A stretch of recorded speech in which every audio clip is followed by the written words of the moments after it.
Yesterday we got started on this topic, so today we're here to finish things off with part 2. Basically, the topic of these videos is that we are going through every single NBA team, identifying and discussing their biggest issue going into the new season. Obviously, some teams have more glaring and serious issues than others, but no team is perfect, so all of them have areas that they need to improve upon. In my last video, we went through the teams in the Eastern Conference, so if you missed that, be sure to go back and check it out after you watch this one, because in this video, we are now going through the teams in the Western Conference.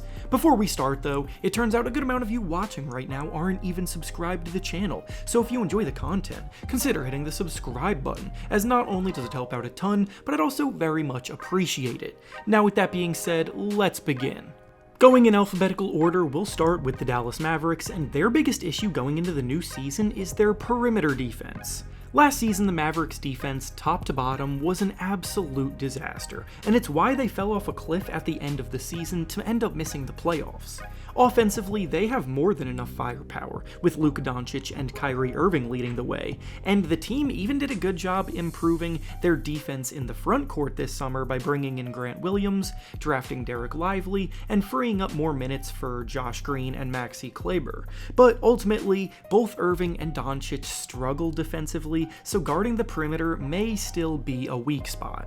Up next is the Denver Nuggets, and their biggest issue going into the new season is their bench. The Nuggets are bringing back all 5 starters from their championship team last year, which puts them in a pretty good spot. But during that run, the team was already running very tiny rotations of just 8 players, and this offseason, 2 of the 3 bench players they trusted in the playoffs left, as Bruce Brown and Jeff Green are gone.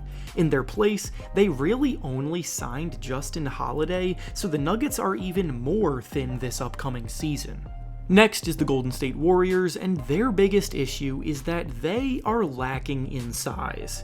This has been something that the Warriors have been able to get away with for years, as they've mastered the small ball lineup at their peak, but nowadays their lack of size inside has been taken advantage of more and more. Draymond Green plays a lot of center, and Kevon Looney typically starts at the position, but neither of them are taller than 6'9", and then after that, the Warriors don't even have another real center under contract. Up next is the Houston Rockets, and their biggest issue is their shooting.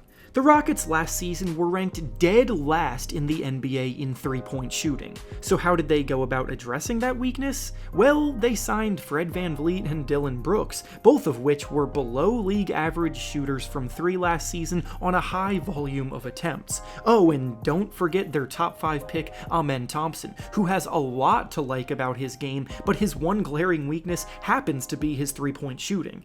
The Rockets are an exciting young group, but their ability to stretch the floor is going to be rough again this season.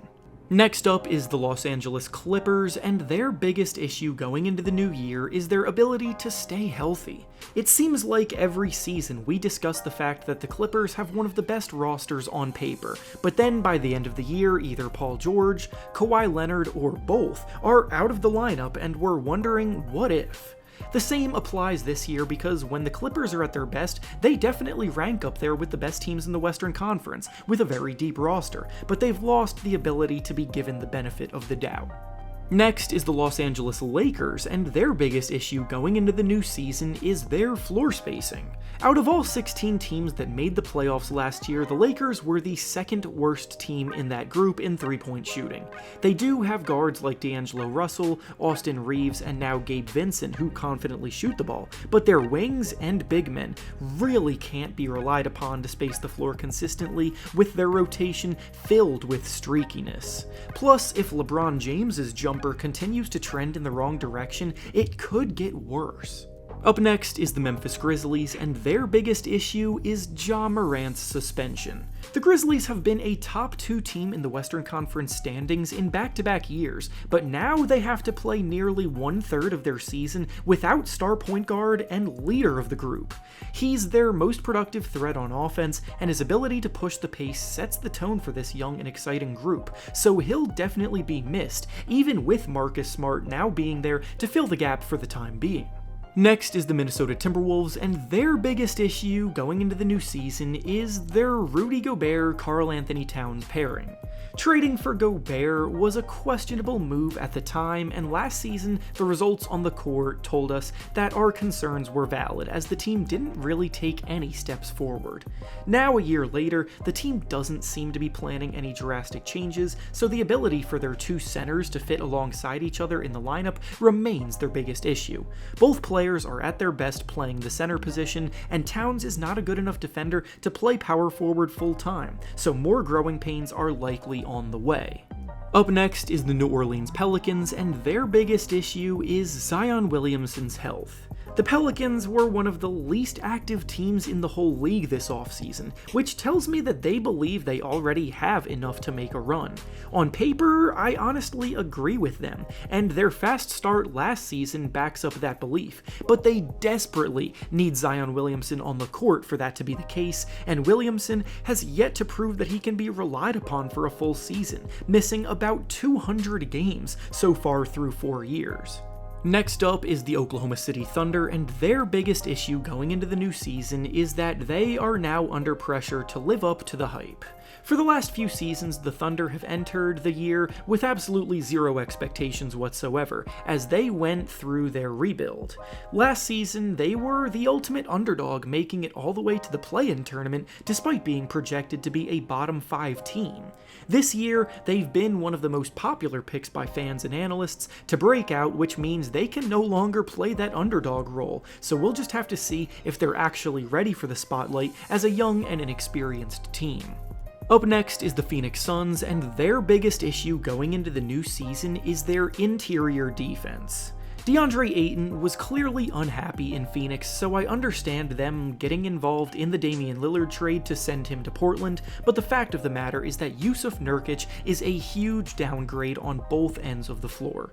Defensively, Nurkic was once a solid rim protector, but ever since the injury that he suffered a few years ago that caused him to miss most of the 2020 season, he has been a turnstile on that end, and the rest of the Suns' front court rotation doesn't exactly instill much confidence holding down the defensive side alongside him. So while this lineup is built to put up a ton of points, they may end up being in a lot of shootouts this year because of their inability to get stops consistently.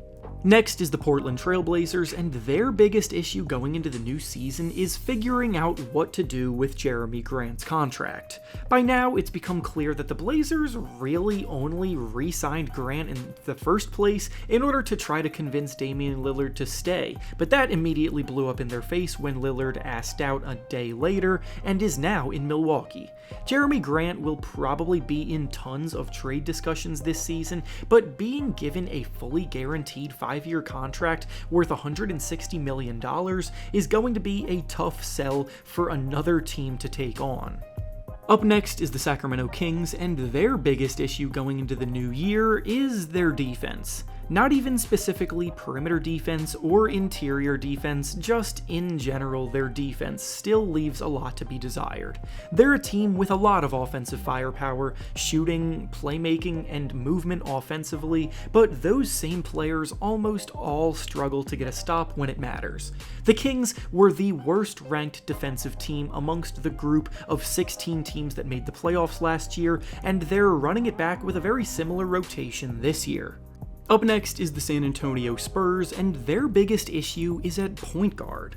The Spurs are a rebuilding team that will have a lot of eyeballs on them as Victor Wembanyama begins his NBA career, and they even have some promising players alongside him like Keldon Johnson, Devin Vassell, and Jeremy Sohan amongst others, but point guard is easily their weakest spot. Trey Jones and Devontae Graham are their options there, making them arguably the worst point guard rotation in the entire league. And finally, the last team is the Utah Jazz, and their biggest issue going into the new season is their playmaking. The Jazz currently have a backcourt rotation of Colin Sexton, Jordan Clarkson, Keontae George, Ochai Agbaji, and Talon Horton-Tucker. That's a lot of players that play with a score-first play style, and it's severely lacking in natural floor generals who actually run an offense and try to set their guys up around them. And with that being said, that's all I have for you today. Make sure to like the video, subscribe to the channel, and comment down below what you think these teams need to be worried about. Thanks for watching, and I'll see you all next time.